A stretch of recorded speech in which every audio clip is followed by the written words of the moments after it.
Okay, today on the workbench we have an Alps TV robot. I don't know if you've followed my channel for a while or explored my channel, you know that I've repaired dozens and dozens of these. There's actually this version, well, the version before this that I had as a kid, like 1960s, my first robot. Anyway, this one was sent to me, and the complaint from the owner was that the moving pictures weren't moving, and the light for the mouth seemed to either be dim or not there. They said burned out. And of course, if this is lit, that can't be burned out because the way the toy is designed, there's only one light. It's back here, and it just bounces around up there and lights up the color wheel in the mouth. More about that in a minute. Or maybe I'll just cover it now. To keep this customer happy, I went ahead and added a second grain of wheat bulb there, just to light up the mouth effect, so that'll be super bright. Now the reason that I'm doing another video after having done so many in the past on this toy was it had a unique problem.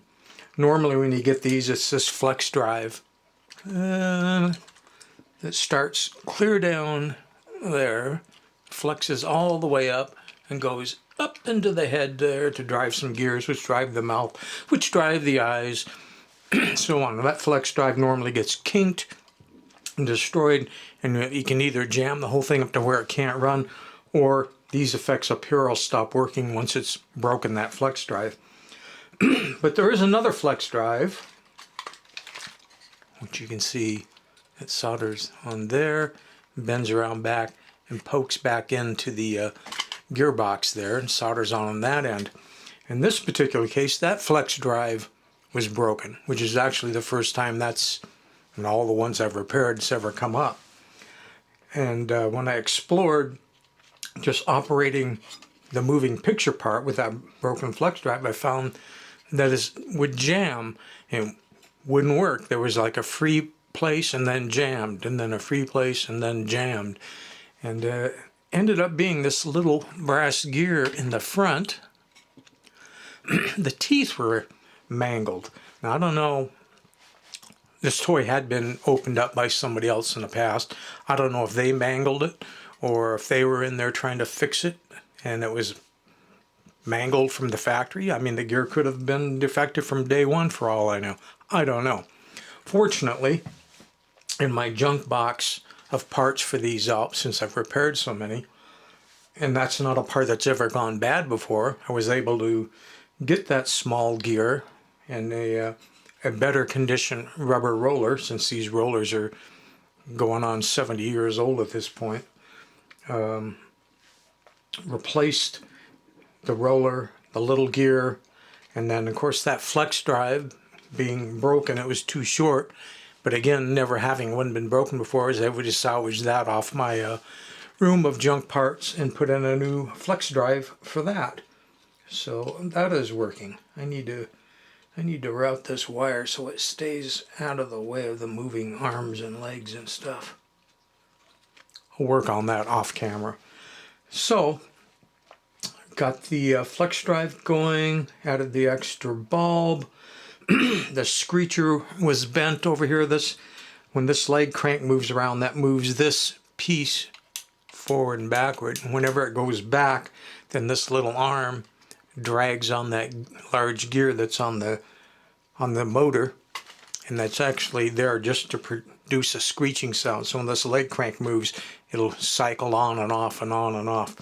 On the original earlier version of this toy, there's a whole cardboard sounding piece that fits on there rather than just this piece of metal, which they're actually louder and they actually kind of have a slow on, slow off sound to them. Very, very different. All right. I'm going to stick the antenna in. We'll turn it on. You can see the color mouth is very bright now. TV screen is working good. You can see how that cycling thing there works. Maybe you can see that flex drive moving around. Maybe the flex drive going up into the head. See how all that works. When you put the front on them, the magnifier makes the screen, the picture screen images look larger. And of course it's a washing robot.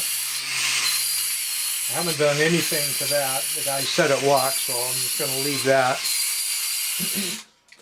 On-off switch being up in the head. I'm glad that all worked because taking the heads apart is a bigger problem.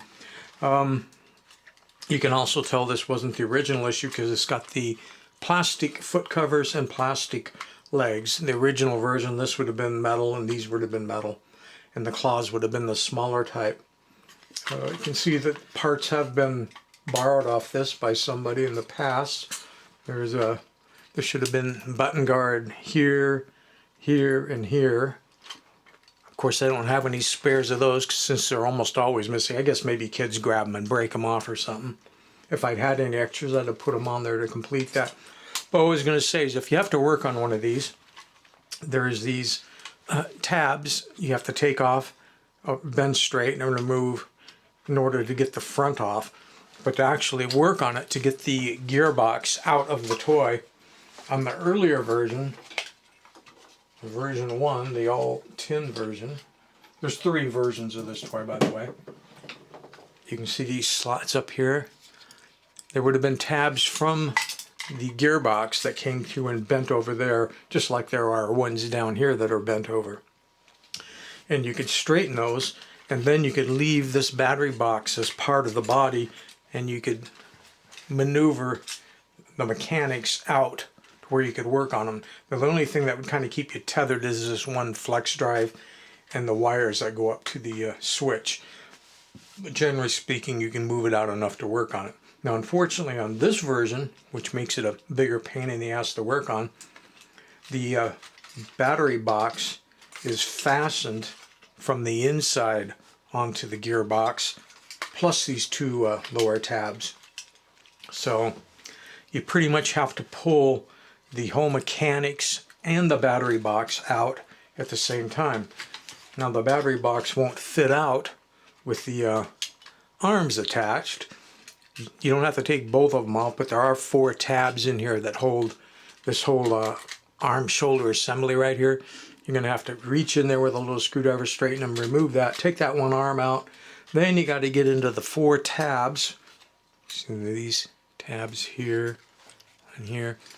Straighten those, and then you can maneuver the mechanics up and out of the shell enough to work on it. Because obviously I had to get in there enough to where I could unsolder the old broken flex drive there, and way back in there where it solders back on, I had to be able to get that. So I had to get all this out far enough where I could work on that. I'm just telling you how to get in there in case you've got this newer version and you need to get in there and do something. That's what you're going to have to do. The earlier one, like I said, you can just straighten the tabs back there. And of course you've got the metal tabs I didn't mention down in the crotch that you, if we can see, there and there, you can straighten those. And then you can just remove the whole mechanics.